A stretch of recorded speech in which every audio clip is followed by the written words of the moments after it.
antes que nada, aunque no me queda la presentación, diré que es mi hijo y es mi nieto. También tengo aquí a mi nieta y a mi nuera, o sea que somos un equipo familiar dedicado a la música y a la literatura. Y muchas gracias a todos por vuestra asistencia y gracias al Ayuntamiento de Grazalema por brindarnos esta oportunidad. Bueno, pues... ¿Tú eres el presentador? Yo comienzo. Habla de algo. Pues te voy a hacer una pregunta. Además no sabe que yo le iba a hacer esta pregunta, o sea que si la respuesta, que no está preparada, porque me pregunta que digo, vamos a hablar según vaya saliendo. Entonces mi primera pregunta es generalista, no de esta novela, sino en general. Sí. ¿Qué piensas tú de la novela? ¿Qué es la novela? ¿Qué debería ser la novela? Para mí la novela, y es una cosa que evidentemente cuando te pones a escribir una novela debe ser lo primero que te plantees qué es una novela, posiblemente sea el género literario más complicado al que se puede abordar. Porque en definitiva la novela es una obra, desde mi punto de vista es una obra de pensamiento. Lo que pasa es que ese pensamiento, o sea, cualquier cosa que se escribe no deja de ser como pasaba en el primer capítulo de lengua castellana, cada vez que se veía, que se hablaba de la comunicación. Pues cualquier obra que se escribe es una obra de comunicación.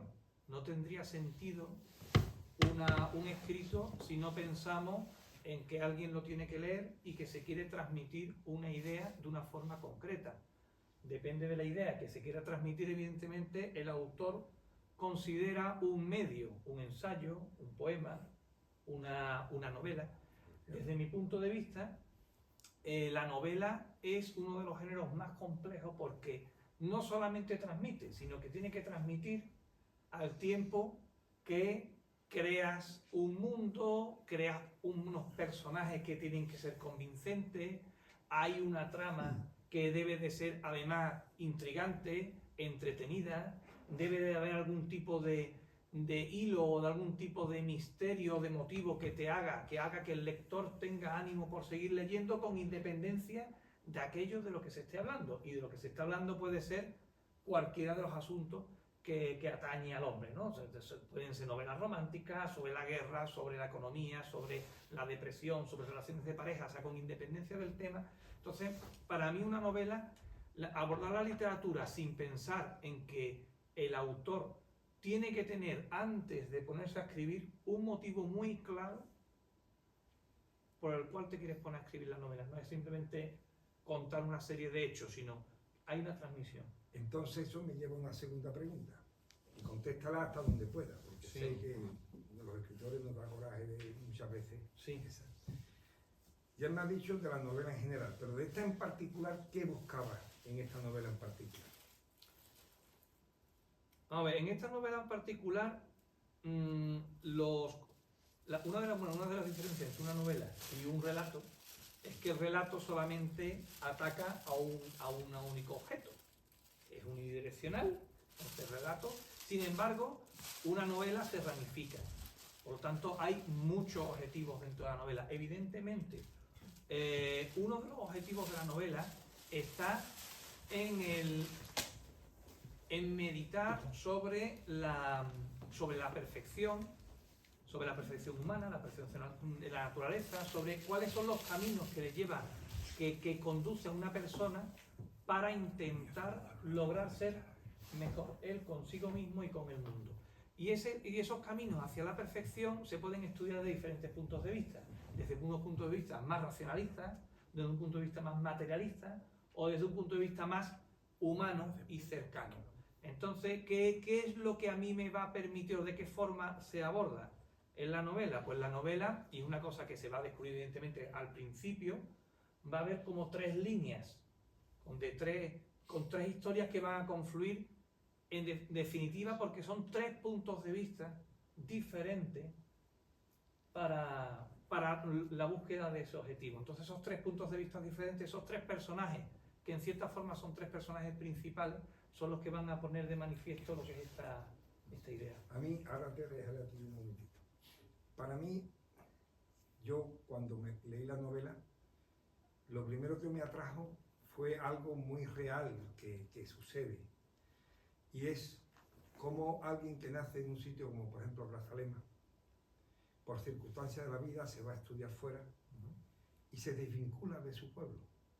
Su pueblo pasa a ser Mi Dorado, ¿no? El sitio donde un día fui feliz, fui niño, ¿no? Pero ya mi vida transcurre de otra manera. Y ya desde el principio de la novela es el regreso de esa persona y cómo él va encontrándose a sí mismo volviendo a sus raíces, ¿no? O sea, cómo muchas veces pensamos que yéndonos, y digo otra eso, de un pueblo de la sierra a un pueblo del mar más grande, una ciudad tal, parece que ahí conseguimos más cosas. Y posiblemente lo que hacemos también es perder más cosas, puesto que nuestra raíz está en un sitio. Y sobre todo una de las cosas que a mí más me ha gustado de esta novela es que la leeréis, iré leyéndola, y casi al final se daréis cuenta que estáis leyendo otra novela, que ha tenido la habilidad el escritor de ir escribiendo una novela y el lector está leyendo otra. Entonces cuando llega casi al final, que fue lo que más me sorprendió la primera vez que la leí, ¿no? Fue eso, decir, vuelvo atrás, porque yo estaba leyendo otra novela, no la que parece ser que realmente, ¿no? Eso es una gran habilidad que pueden tener un escritor. Y claro, y eso es lo que a los que nos gusta la literatura, lo que nos satisface, ¿no? O sea, que jueguen también un poquito con nosotros, ¿no? De una manera real y cierta. Porque no hay engaño. Porque no hay engaño. O sea, él en ningún momento te ha engañado. O sea, él no, aquí no un asesino que yo te haya llevado por un lado hasta que te diga, pues no era, no hay engaño. Yo te estoy contando una historia, tú la estás leyendo y después me dice, perdona, tú me estás contando otra historia. Pues sí, te estoy contando otra. Pero posiblemente la que tú no estabas leyendo es la más bonita. Entonces te das cuenta que te la había perdido y vuelve atrás porque dice, no, yo quiero leer la novela que él me estaba escribiendo, no la que yo estaba leyendo, ¿no? Eso quizás sea esos toques, ¿no?, que hay. Gael, ¿tú tienes algo que preguntar? Bueno, yo te voy a preguntar cómo era dentro de la novela, qué mundo hay, o sea, cómo es toda la ficción de la novela y qué tiene, o sea, en qué influye Grazalema y la sierra. Vale. Realmente la novela, cuando en ningún momento se nombra a un lugar concreto. O sea, todos los nombres son nombres de ficción, pero hay una evidencia, se sabe perfectamente cuál es la intención de a qué lugar se está refiriendo. Evidentemente que es así. Lo que estaba en mi mente en todo momento era la Sierra de Grazalema, lo que es el entorno, los pueblos de la Sierra de Grazalema, pero debido a que el concepto de la novela era amplio y tenía una pretensión filosófica, creía que era más bonito hablar de arquetipo, hablar de una idealización de los lugares o de las personas, para que no enfocarlo en un único sitio. De todas formas, el pueblo principal al que se llega, el nombre es Zulema, que tiene un vínculo directo con la raíz del propio nombre de Grazalema, del cual existen varias posibles etimologías. Una decía que podía proceder de la Gran Zulema, o que Zulema también podía venir de Bena Solima, que venía de Solimán, que no deja de ser Salomón, en árabe.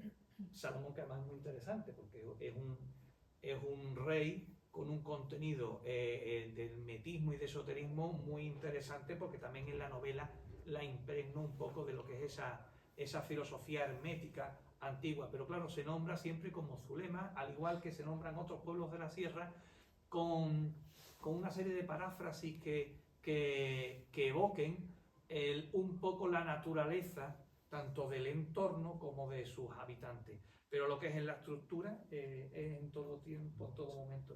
Eso es lo que vemos es que, bueno, Sablo ha escrito varios libros sobre simbología, y eso se nota, o sea, se nota, te gusta la simbología y los nombres que utilizas en la novela o en tus novelas normalmente Siempre. tienen algo, o sea, no está creado, no es un nombre porque se me acaba de ocurrir que no se me acaba de ocurrir, tiene que ver también con la novela. Y además es una novela muy especial porque yo nunca he visto una novela que tenga 4 apéndices. Y la novela al final tiene 4 apéndices.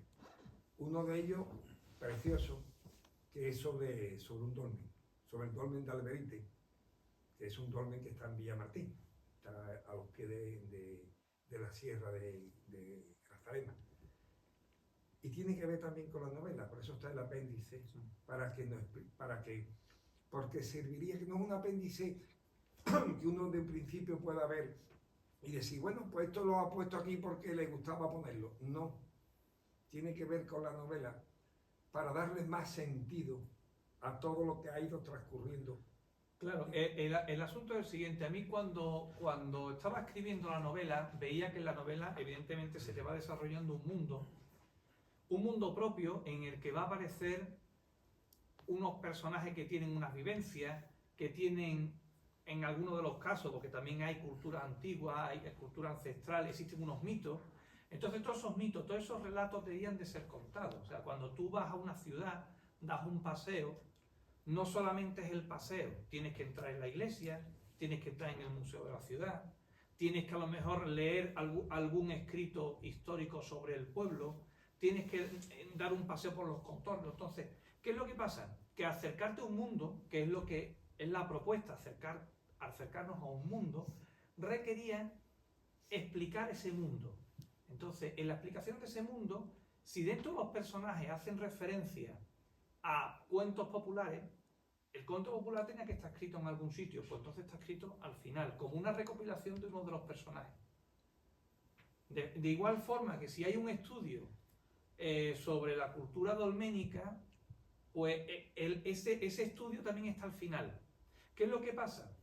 Que evidentemente los estudios que hay al final sí son reales y objetivos y se refieren a monumentos megalíticos, porque hay mucho de megalitismo. Si han visto la parte de detrás del libro, lo que hay es un dolmen, porque forma parte de la cultura ancestral que puebla la sierra. Esta es una sierra riquísima desde el punto de vista de los restos arqueológicos, entre otros, aparte del dolmen, del gigante que está camino bajando hacia Ronda, el muy cercano e impresionante es el de Alberite. Ese dolmen, el Gastor también está muy correcto, también está. Además son dólmenes impresionantes todos. Está muy interesante. El de Alberite contiene una serie de parámetros que debían ser presentados desde el punto de vista ya como investigación arqueológica. De hecho, en esta novela se presentan resultados sobre investigación de la cultura dolménica y sobre el uso de un patrón de medida concreto en las dimensiones de los dólmenes. Y el estudio lo presenta como uno de los personajes, pero que es un estudio que sí es real y que hicimos en su momento, sobre también el tema de los posicionamientos solares y sobre la orientación en concreto del dolmen de Alberite. Dolmen de Alberite, que es un dolmen que, como está en Villamartín, está aquí entre Villamartín y Prado del Rey. Podemos encontrarlo en la carretera que une los dos pueblos, y es un dolmen que es precioso, en el que se ve pues algo que se refleja en la novela, ¿no? Esa idea de que incluso la materia puede perfeccionarse. ¿Cómo? Pues en la cultura dolménica lo representan de una forma bastante visual, con que el dolmen, que es un domo cubierto, parece como si fuese el vientre de la tierra, que la tierra está preñada, ¿no?, de vida. Entonces el interior, lo que es el corredor que penetra hacia el final con forma trapezoidal, es lo que es la cavidad final, la cavidad uterina y la vagina de la propia madre tierra, que el sol entra y la insemina una vez al año. En un momento muy concreto, en cada dolmen, en un momento muy concreto, hay un rayo de sol que da al final. Y en ese final, ¿qué es lo que colocaban? Colocaban al difunto en posición fetal, en la esperanza de que se produjese un renacimiento en una vida con un perfeccionamiento dentro de la propia el seno de la madre tierra. Toda esa poesía y ese lirismo que encontramos en los dólmenes a mí me merecía, veía que era imprescindible reflejarlo tanto en la acción como en los apéndices. De ahí que existan una serie de apéndices. Dicho sea de paso, para que podáis presumir, el dolmen de Alberite es el dolmen más antiguo que hasta ahora mismo se conoce. Tiene la friolera oficialmente de 6.700 años. Parece ser que tiene bastante más, pero vamos, oficialmente 6.700 años. O sea, es el primer monumento que se conoce del hombre. Es muy anterior a las pirámides. Y además, según ya lo estaréis viendo en el libro, el simbolismo, el estudio que tiene de muchos aspectos de la naturaleza, nos puede parecer mentira que unos señores de hace 6.700 años tuvieran más conocimiento que muchos de los de ahí, de muchos estudiosos de hoy en día. Lo podéis comprobar. ¿Tú tienes alguna pregunta y pasáis a...? Yo te quería preguntar sobre el título Sí. y sobre qué es eso de la senda de Akash. El título, Akash, procede del sánscrito, que el sánscrito significa quinta esencia. La quinta esencia se supone que es la perfección material, no es un quinto elemento, sino que es que los 4 elementos son tradicionales de las filosofías antiguas, lo que es la tierra, el agua, el aire y el fuego, cuando entran en armonía perfecta, generan esa quinta esencia, que sería un estado de superior y un estado de perfeccionamiento, que en definitiva, si estamos hablando de la búsqueda de la perfección o de la perfección tanto del individuo como de las sociedades, como de la esencia de cada uno, pues entonces venía muy a colación que realmente los personajes de la novela lo que están en esa senda de la búsqueda de la perfección tanto propia como la perfección natural. Habrán escuchado muchas veces el tema de los registros acásicos, que se nombra mucho en la filosofía New Age, como en referencia a esta palabra que es antiquísima, como una especie como de disco duro en la nube, que estaría tan de moda. Creo que el concepto es muy antiguo, en la que se van volcando las experiencias y los pensamientos de las personas y al cual se puede acceder. Entonces, ese concepto de gran sede del pensamiento humano ancestral existía en las filosofías orientales y se suponía que la capacidad de acceder a él te proporcionaría lo que es una ciencia infusa. Al tú a poder acceder al registro de los conocimientos de todos tus ancestros, te permitiría alcanzar un conocimiento superior y un conocimiento de la naturaleza, ¿no? Y ese es el camino de perfeccionamiento del que muchas veces se habla. Por eso en la novela hay una serie de intervenciones. En ningún momento se puede decir que sea una novela de fantasía, es una novela muy realista, pero existe un concepto que recuerdo que una vez lo estuviste hablando en una conferencia sobre los relatos, que es una novela real en la que ocurren hechos extraordinarios. Los relatos con hechos extraordinarios, lo que ocurre es que hay veces que en la realidad pueden ocurrir hechos que resulten fuera de lo explicable, pero sin perder de vista lo que es la propia realidad. Una novela fantástica es una novela con dragones, con elfos, con criaturas extrañas, ¿no? No se trata de esto, es una novela totalmente real.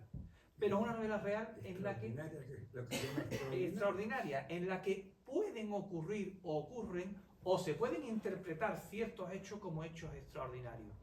Y eso es lo que al final pues va generando una especie como de atmósfera de una magia implícita en el territorio, porque en definitiva, y para mí lo es, cuando yo me acerco aquí a la sierra, tienes esa sensación del entorno, de un entorno ancestral, del entorno como original, vuelves a la naturaleza y tiene ese misticismo y esa magia que quizá los que viven aquí no lo perciben porque están acostumbrados, pero cuando vienes de lejos y ves desde arriba, baja desde el puerto del Boyar, ves el mirador hacia un lado, después bajas y ves Grazalema en el atardecer. O esos rincones medio oscuros que hay así en Y la es, Umbría, ¿no? y es verdaderamente mágico, y realmente lo que te está evocando es la esencia primitiva y primigenia de todos nosotros.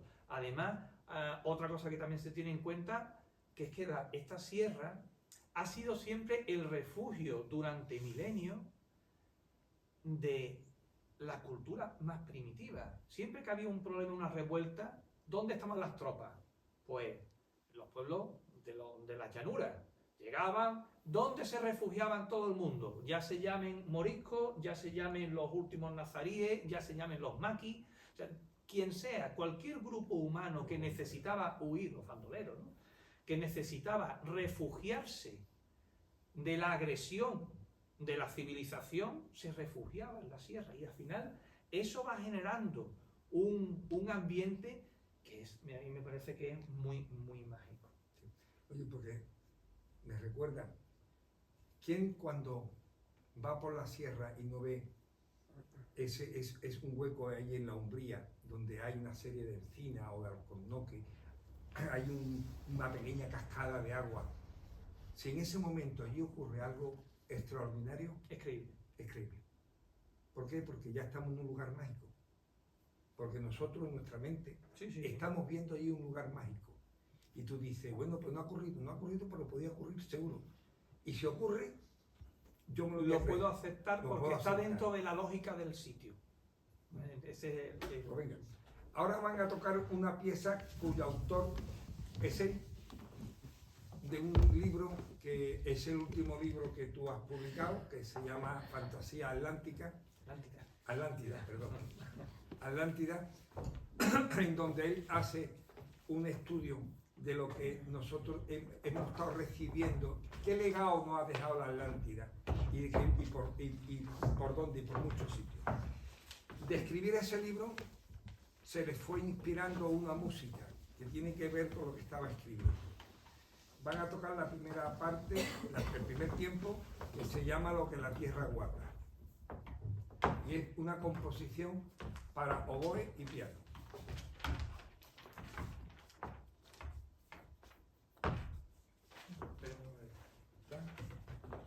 ¿Algo más? No, vamos a... Ay,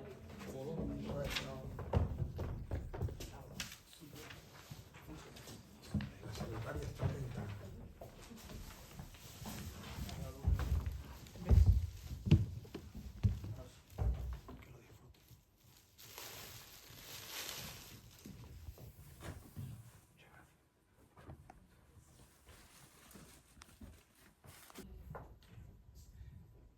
Yo antes que nada, aunque no me queda la presentación, diré que es mi hijo y es mi nieto. También tengo aquí a mi nieta y a mi nuera, o sea que somos un equipo familiar dedicado a la música y a la literatura. Y muchas gracias a todos por vuestra asistencia y gracias al Ayuntamiento de Grazalema por brindarnos esta oportunidad. Bueno, pues ¿Tú eres el presentador? yo siempre comienzo. Habla de algo. Pues te voy a hacer una pregunta.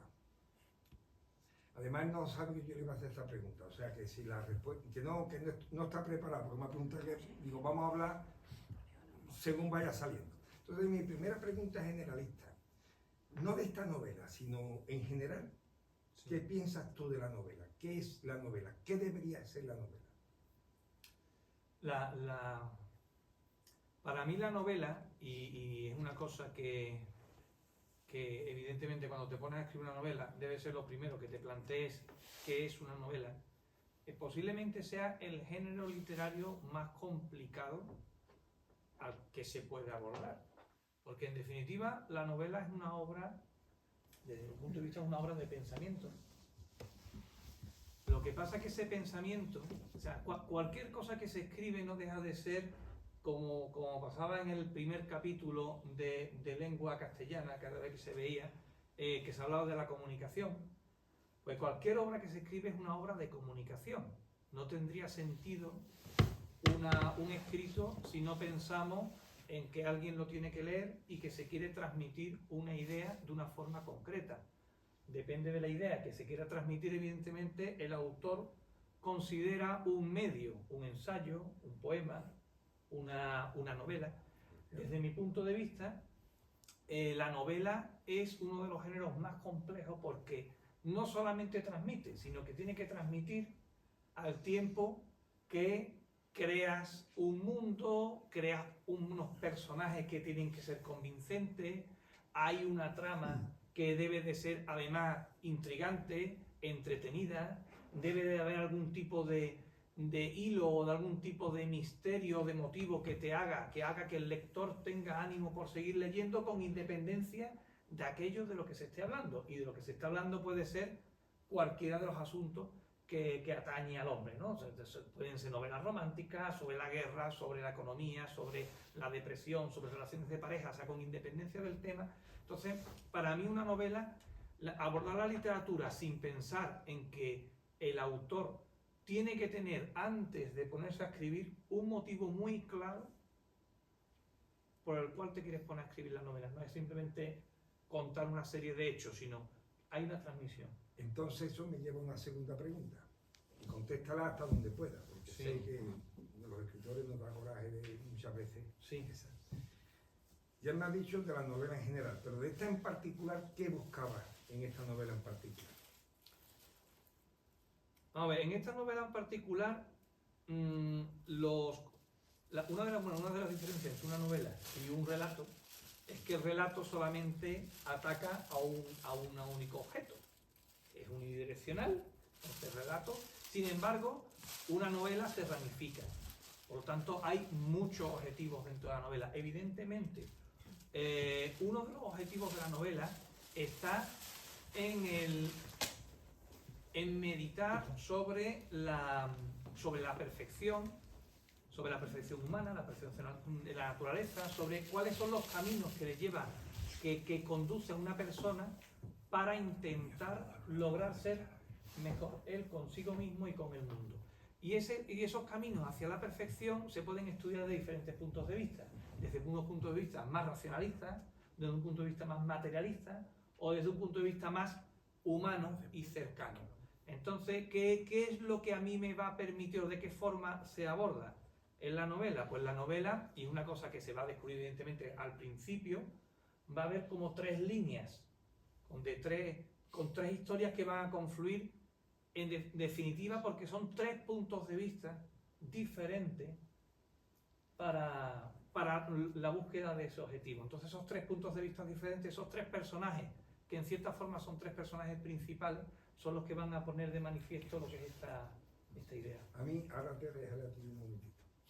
Para mí, yo cuando me leí la novela, lo primero que me atrajo fue algo muy real que sucede.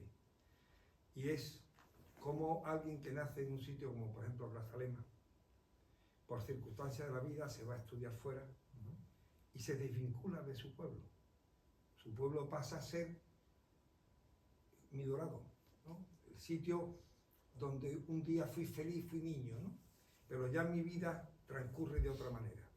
Y ya desde el principio de la novela es el regreso de esa persona y cómo él va encontrándose a sí mismo volviendo a sus raíces, ¿no? O sea, cómo muchas veces pensamos que yéndonos, y digo todo eso, de un pueblo de la sierra a un pueblo del mar más grande, una ciudad tal, parece que ahí conseguimos más cosas. Y posiblemente lo que hacemos también es perder más cosas, puesto que nuestra raíz está en un sitio.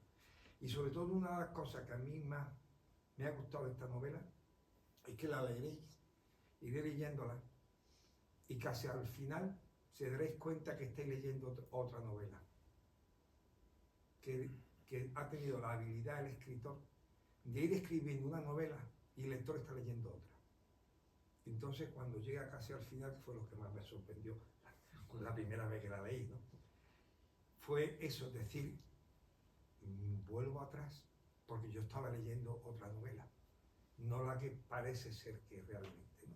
Eso es una gran habilidad que pueden tener un escritor.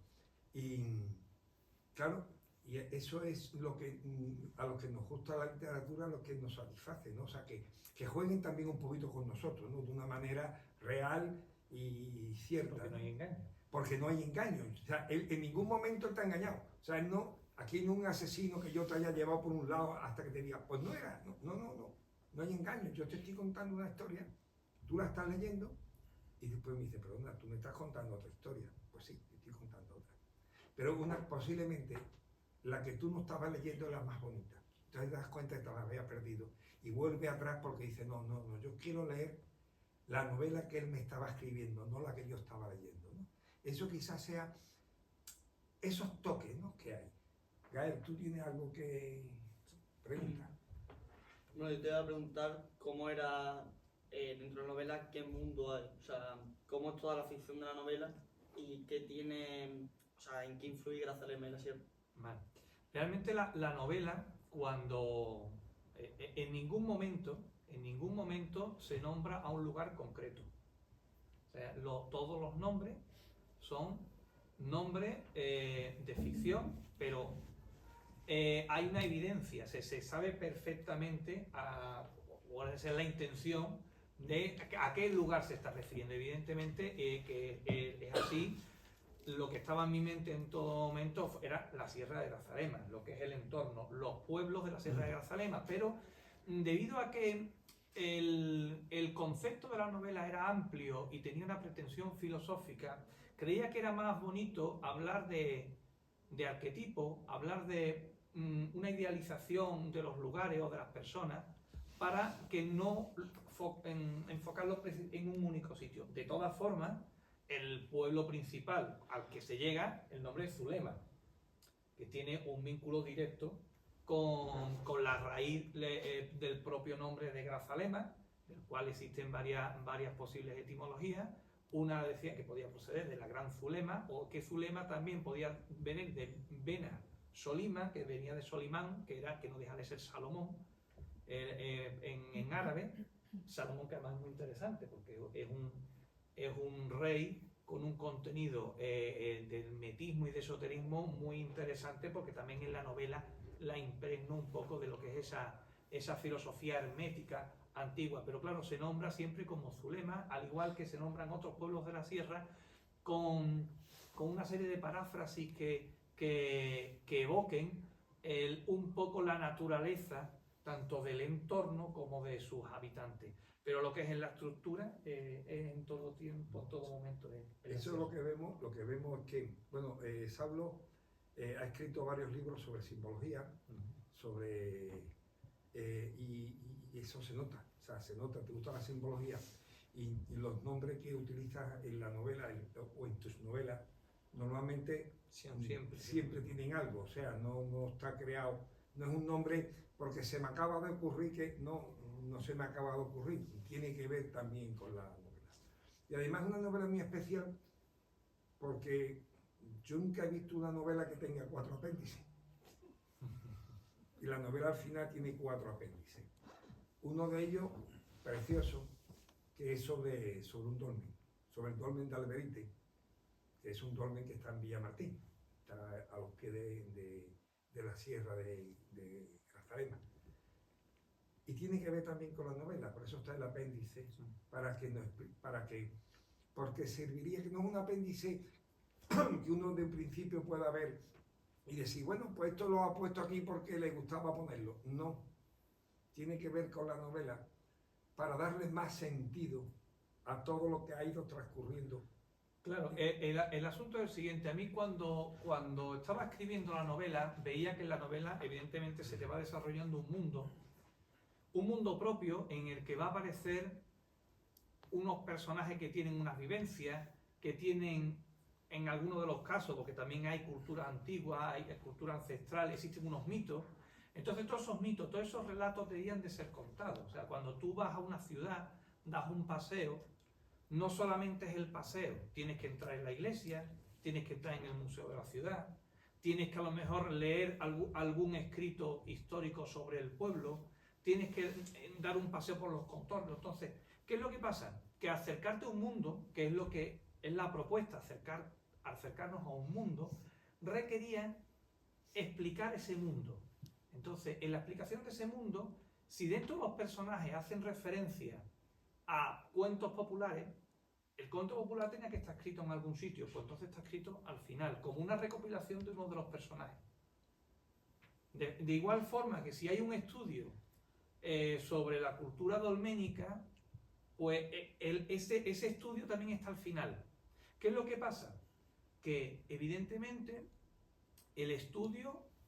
los estudios que hay al final sí son reales y objetivos y se refieren a monumentos megalíticos, porque hay mucho de megalitismo. Si han visto la parte de detrás del libro, lo que hay es un dolmen, porque forma parte de la cultura ancestral que puebla la sierra. Esta es una sierra riquísima desde el punto de vista de los restos arqueológicos, entre otros, aparte del dolmen, del gigante que está camino bajando hacia Ronda, el muy cercano e impresionante es el de Alberite.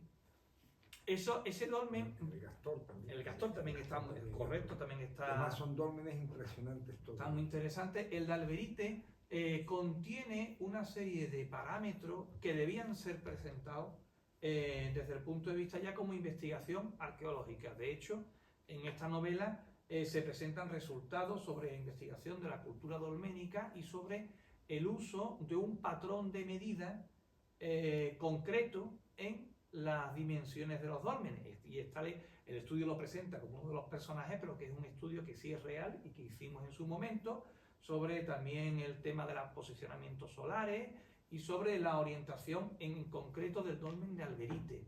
Dolmen de Alberite, que es un dolmen que, como está en Villamartín, está aquí entre Villamartín y Prado del Rey. Podemos encontrarlo en la carretera que une los dos pueblos, y es un dolmen que es precioso, en el que se ve pues algo que se refleja en la novela, ¿no? Esa idea de que incluso la materia puede perfeccionarse. ¿Cómo? Pues en la cultura dolménica lo representan de una forma bastante visual, con que el dolmen, que es un domo cubierto, parece como si fuese el vientre de la tierra, que la tierra está preñada, ¿no?, de vida. Entonces el interior, lo que es el corredor que penetra hacia el final con forma trapezoidal, es lo que es la cavidad final, la cavidad uterina y la vagina de la propia madre tierra, que el sol entra y la insemina una vez al año. En un momento muy concreto, en cada dolmen, en un momento muy concreto, hay un rayo de sol que da al final. Y en ese final, ¿qué es lo que colocaban? Colocaban al difunto en posición fetal, en la esperanza de que se produjese un renacimiento en una vida con un perfeccionamiento dentro de la propia, el seno de la madre tierra. Toda esa poesía y ese lirismo que encontramos en los dólmenes, a mí me veía que era imprescindible reflejarlo tanto en la acción como en los apéndices. De ahí que existan una serie de apéndices. Dicho sea de paso, para que podáis presumir, el dolmen de Alberite es el dolmen más antiguo que hasta ahora mismo se conoce. Tiene la friolera oficialmente de 6.700 años. Parece ser que tiene bastante más, pero vamos, oficialmente 6.700 años. O sea, es el primer monumento que se conoce del hombre. Es muy anterior a las pirámides. Y además, según ya lo estaréis viendo en el libro, el simbolismo, el estudio que tiene de muchos aspectos de la naturaleza, nos puede parecer mentira que unos señores de hace 6.700 años tuvieran más conocimiento que muchos de muchos estudiosos de hoy en día. Lo podéis comprobar. ¿Tú tienes alguna pregunta y pasáis a...? Yo te quería preguntar sobre el título, Sí. Y sobre qué es eso de la senda de Akash. El título, Akash, procede del sánscrito, que en sánscrito significa quinta esencia.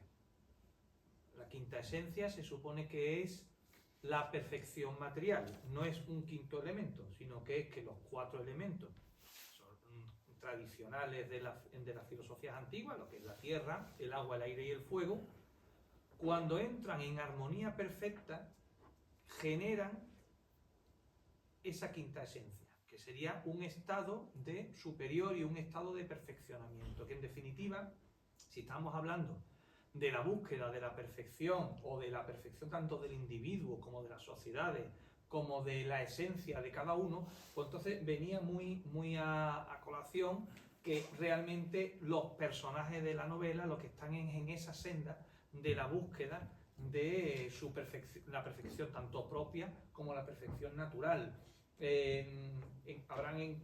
Habrán escuchado muchas veces el tema de los registros acásicos, que se nombra mucho en la filosofía New Age, como en referencia a esta palabra que es antiquísima, como una especie como de disco duro en la nube, que estaría tan de moda, pero que el concepto es muy antiguo, en la que se van volcando las experiencias y los pensamientos de las personas y al cual se puede acceder.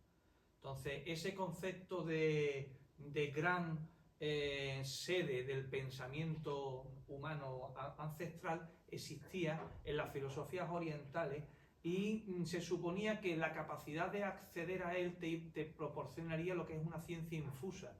Al tú a poder acceder al registro de los conocimientos de todos tus ancestros, te permitiría alcanzar un conocimiento superior y un conocimiento de la naturaleza, ¿no? Y ese es el camino de perfeccionamiento del que muchas veces se habla. Por eso en la novela hay una serie de intervenciones. En ningún momento se puede decir que sea una novela de fantasía, es una novela muy realista, pero existe un concepto que recuerdo que una vez lo estuviste hablando en una conferencia sobre los relatos, que es una novela real en la que ocurren hechos extraordinarios. Los relatos con hechos extraordinarios, lo que ocurre es que hay veces que en la realidad pueden ocurrir hechos que resulten fuera de lo explicable, pero sin perder de vista lo que es la propia realidad. Una novela fantástica es una novela con dragones, con elfos, con criaturas extrañas, ¿no? Y no se trata de esto, es una novela totalmente real. Pero una novela real en la que extraordinaria, en la que pueden ocurrir o ocurren o se pueden interpretar ciertos hechos como hechos extraordinarios.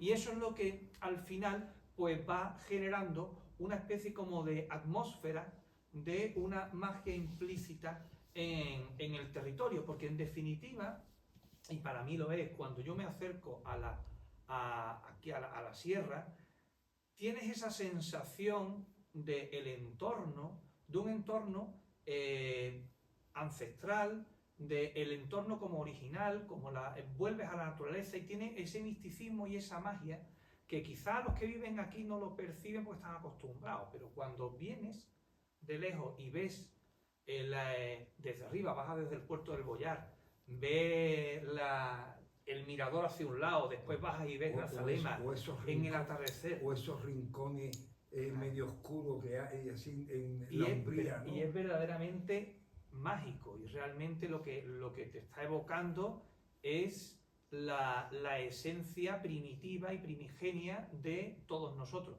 Además, otra cosa que también se tiene en cuenta, que es que esta sierra ha sido siempre el refugio durante milenios de la cultura más primitiva. Siempre que había un problema, una revuelta, ¿dónde estaban las tropas? Pues los pueblos de las llanuras. Llegaban, ¿dónde se refugiaban todo el mundo? Ya se llamen moriscos, ya se llamen los últimos nazaríes, ya se llamen los maquis, o sea, quien sea, cualquier grupo humano que necesitaba huir, los bandoleros, ¿no? Que necesitaba refugiarse de la agresión de la civilización, se refugiaba en la sierra, y al final eso va generando un ambiente que a mí me parece que es muy, muy mágico. Sí. Oye, porque me recuerda, ¿quién cuando va por la sierra y no ve es un hueco ahí en la Umbría, donde hay una serie de encinas o de alcornoques, hay una pequeña cascada de agua? Si en ese momento allí ocurre algo extraordinario, Es creíble. es creíble. ¿Por qué? Porque ya estamos en un lugar mágico. Porque nosotros en nuestra mente estamos viendo allí un lugar mágico. Y tú dices, bueno, pues no ha ocurrido, pero podía ocurrir seguro. Y si ocurre, yo me lo voy a Lo creer. puedo aceptar Lo porque puedo está aceptar. dentro de la lógica del sitio. Ese es el- Pues venga. Ahora van a tocar una pieza cuyo autor es él, de un libro que es el último libro que tú has publicado, que se llama Fantasía Atlántica. Atlántida, perdón. Atlántida, en donde él hace un estudio de lo que nosotros hemos estado recibiendo, qué legado nos ha dejado la Atlántida y por dónde y por muchos sitios. De escribir ese libro se les fue inspirando una música que tiene que ver con lo que estaba escribiendo. Van a tocar la primera parte, el primer tiempo, que se llama Lo que la tierra guarda. Y es una composición para oboe y piano.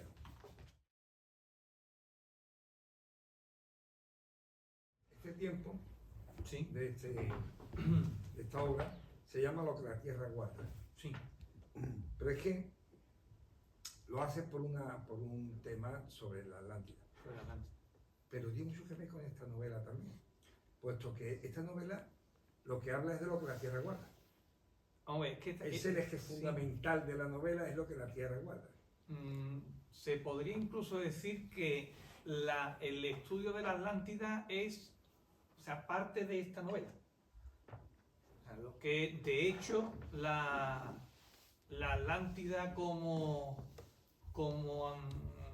civilización ancestral y como resto se nombra dentro de la novela, porque ya lo que era el germen de ese estudio que ha salido publicado hace poco sobre la civilización atlante y sobre los restos y sobre la ciencia que nos ha llegado y sobre todos los restos, parte de esta novela. Parte de esta novela porque en cierta forma todo lo que es el mundo del megalitismo, todo el mundo de la simbología, todo el mundo de ancestral y todo ese pozo cultural que permanece todavía encerrado, está muy relacionado con el asunto. Sí, pues nosotros creemos que fundamentalmente os suena la Atlántida, lógicamente. Para nosotros la Atlántida tiene que ver mucho con el megalitismo. O sea, la Atlántida era el megalitismo. O sea, lo que nosotros entendemos, porque también megalitismo es un invento. O sea, cómo se llamaban ellos a sí mismos, eso no se va a saber nunca. Cómo se llamaban ellos a sí mismos. Nosotros llamamos por un lado megalitismo, por otro lado llamamos Atlántida, pero ellos se llamarían como fuera. Pero es que todo ese mundo atlante nace exactamente entre Grazalema y Villamartín. ¿Y qué es lo que hay en medio? En medio lo que hay son estas montañas, ¿no? Este monte. O sea que podemos decir tranquilamente que nosotros estamos ahora mismo en una de las cunas que podía ser de la Atlántida perfectamente, ¿no? Y eso también es lo que destila la novela. La novela destila ese mundo de conocimiento, ese mundo de eso, lo que no ha ido, lo que la tierra guarda.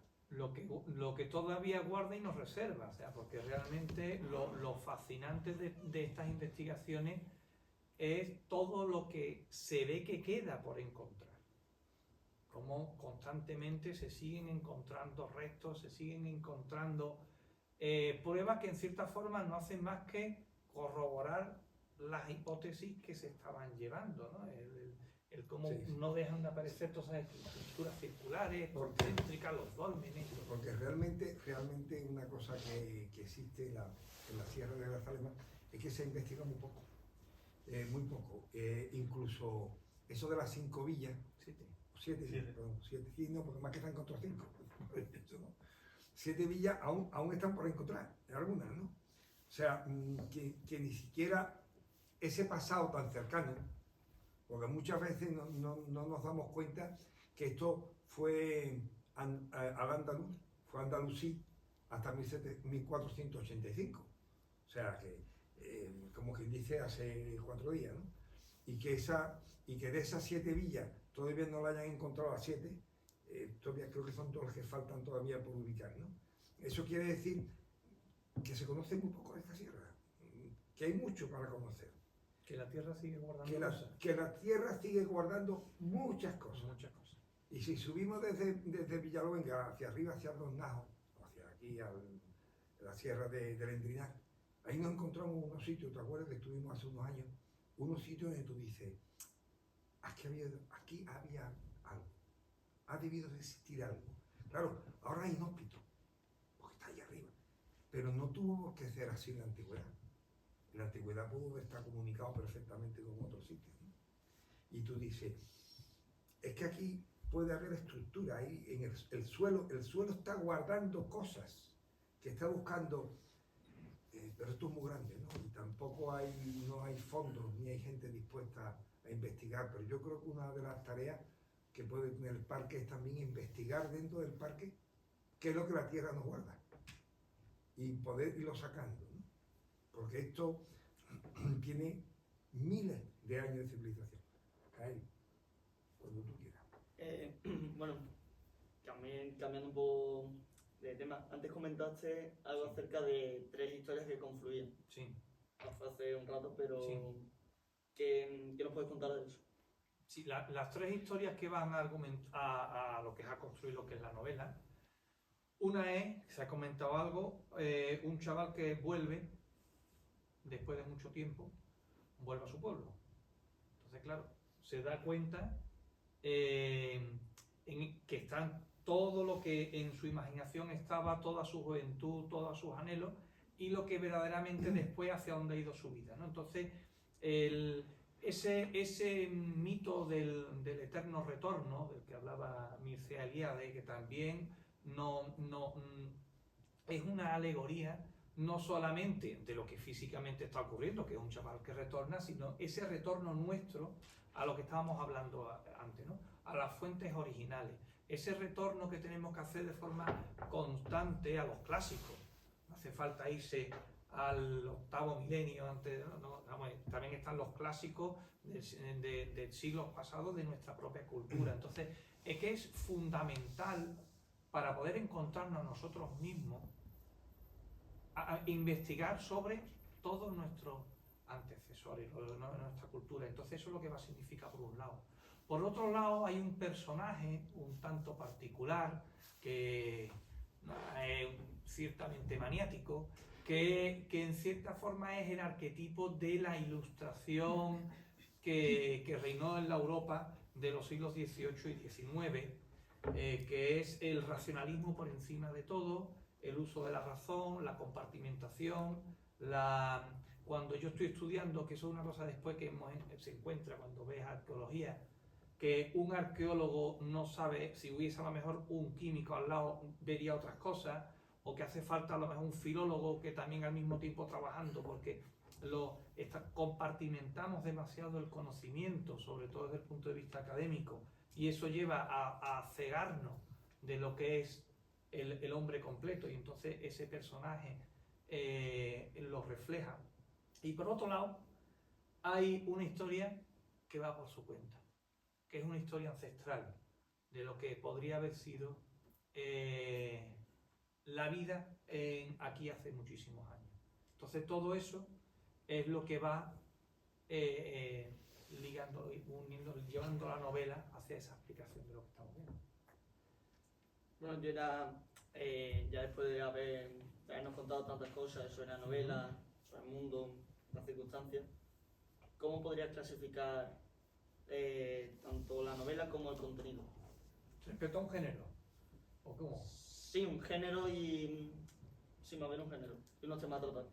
Claro, vamos a ver, la novela, aunque tenga un trasfondo filosófico, en definitiva no deja de ser una novela de misterio. Quiero decir, hay una trama en la que hay una desaparición, un fallecimiento, y que quiere decir que hay un hilo, una trama argumental, que es una trama, como se diría actualmente, en un thriller, ¿no? De lo que suelen denominar, lo que en definitiva es una traducción de la palabra misterio. Lo que pasa es que muchas veces cuando dices una novela de misterio te crees que es otro tipo de género. Entonces, aparte de que existe una serie de misterios para resolver, lo que es una invitación a la reflexión. Eso sí, creo que, por lo menos así mi pretensión es que los párrafos, las frases, las páginas sean para leerlas con tranquilidad, para reposar sobre ellas. Yo recuerdo que no es de esta novela, sino de otro libro del Rastro del Dragón, de un libro que tengo sobre simbología, que me comentó una muchacha en la Feria del Libro de Cádiz, que le gustaba, ella era profesora de filosofía y le había gustado mucho leer el libro porque soportaba lo que era la lectura con los análisis sintácticos que estaba acostumbrado ella a realizar cuando leía las lecturas filosóficas, ¿no? Desde mi punto de vista, creo que la novela está narrada con fluidez como para que se pueda leer de corrido, pero que soporta, cuando si la leen, creo que lo podrán comprobar, la meditación y la reflexión sobre muchísimos pasajes. O sea, los pasajes no solamente se cuentan o se narran por un hilo de la trama, sino que tanto el uso de las palabras está muy cuidado y el uso de las estructuras lingüísticas para invitar a la reflexión. Ayer tú estabas allí, Miguel Ángel, te recordarás, y estuvimos hablando de eso, de cómo las novelas actuales, en gran medida, está todo basado en una trama, ¿no? O sea, en un argumento más o menos intrincado, dependiendo de la imaginación del escritor, en donde, pero no deja de ser eso, ¿no? En cuanto tú descubres el asesino, quién es el padre de la niña o el motivo de tal cual, ya la novela se ha acabado porque no tenía más objetivo que ese. Y yo decía también ayer que a mí me está cansando eso, o sea, porque yo no solamente busco que tú porque yo en el fondo sé que te lo has inventado. Yo lo que busco en otra literatura es lo que tú estás diciendo ahora, que yo tenga una lectura fácil de leer, pero que me apetezca leerme 3 o 4 veces, porque en su forma de explicarlo, en su manera de estar, y ahí no estoy desvelando ningún misterio, simplemente estoy gozando con la lectura, y que yo estaba echando mucho de menos eso.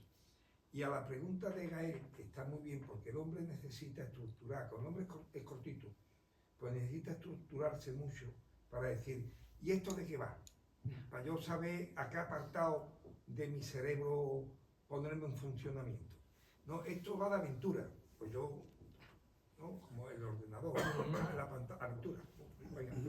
No, esto es misterio, ¿no? Es policíaco. Entonces yo llevo mucho tiempo intentando escribir la novela total, o sea que sí, una novela, ¿de qué? Yo qué sé, de la vida, ¿no? No ponga usted en funcionamiento en una parte del cerebro que es toda la vida. Y que lo mismo hay un thriller, ¿eh? Un thriller, que lo mismo hay, que no pasa nada, que la vida es así, que esta mañana yo he podido tener en mi propia vida un thriller, que he podido tener una comida familiar, que he podido tener un problema, que ha podido haber incluso una desgracia, y la vida sigue. Bueno, ¿y por qué la novela no es así también? Y decir, bueno, es una novela. ¿Y dónde es la vida? Y es la vida como la vida es, con muchas cosas, pero lógicamente no es anodina como la mayor parte de la vida, sino que es, bueno, te engancha para que sepas por qué, ¿eh? Ni nada peor que ir a un médico y ver a una mujer allí con la niña y no diga que le tiene la niña, ¿no? Y sí que ve, cuéntanos, ¿no? ¿Por qué? Porque somos cotillas. Y el lector de una novela es muy cotilla, quiere que se lo expliquen todo. ¿Por qué? Porque yo quiero saber. No, mire usted, pues yo no le voy a decir que tiene una niña. ¿Vale? Pues si queréis, cerramos. Tomás. No, bueno, presentar un poco la obra. Ah, bueno, sí. Antes interpretamos el primer movimiento de la fantasía atlántida y ahora vamos a continuar con el tercero, que se titula In Natura Renovatio Integra. Eso es. INRI. Y bueno, él os puede contar un poco más. Sí, el título de este tercer tiempo era igual que, porque la obra esta, digo, estaba muy enlazada, es una sonata para oboe y piano, la estructura típica de la sonata. Bueno, la primera era en 3 movimientos, después evolucionó a 4 movimientos, un movimiento más o menos alegre, no demasiado rápido, porque ha sido el primero que hemos visto, después vino un movimiento lento, después solía venir un movimiento que era el heredero del minueto o el scherzo, que es un movimiento un poquito más juguetón, que es lo que vamos a tocar ahora, más animado, para después la conclusión. Aprovechando que son 4 movimientos, que como comenté antes de los 4 elementos, pues entonces cada movimiento está asociado a un elemento, el primero era de la tierra. En este caso va a ser el elemento del fuego el que vamos a tocar. Los 4 movimientos serían cada uno de los elementos y todo junto pues sería esa quinta esencia que es el Akash, que aparece en el título de la novela. Digo que tanto lo que es la fantasía atlántida como esta novela realmente el germen de toda la investigación sobre la Atlántida surge de aquí. En el caso de este, el título, que pone el Igne Natura Renovatur Integra en latín. ¿Y por qué está en latín? Porque existe una frase, esta frase se usaba mucho en el medievo y en la Edad Moderna para hacer un guiño. Si vemos la primera letra de cada palabra, Igne Natura Renovatur Integra es INRI, ¿vale? Que lo que es la frase que tenía en la cruz estaba clavada. Claro, en la de la cruz decía Jesús Nazareno, rey de los judíos, y aquí los alquimistas del medievo decían que el fuego, por el fuego la naturaleza se renueva por completo. Si la naturaleza se renueva por completo, se transmuta, se perfecciona. En definitiva, es la misma idea que antes estábamos viendo de la senda de Akash, de esa senda del camino del perfeccionamiento propio, en este caso de un perfeccionamiento por la materia, no un perfeccionamiento de la persona y de la propia identidad. Y entonces de ahí viene el título de... Y realmente, para los cristianos, Jesucristo es lo mismo. es lo mismo. Es lo mismo, lo que pasa Es que el que reintegra la naturaleza. Vamos, es que cuando lo usan como explicación, no como contraposición. De hecho, los alquimistas usan un crisol que en latín tiene la misma raíz que cruz. Es crucibulum, se usa que es el crisol donde se va a transformar la materia por el fuego, y de igual forma que se transforma lo que es la materia humana, pero en la cruz. Oye, mientras que os ponéis, deciros que en Jerez estamos mangas cortas, ¿eh?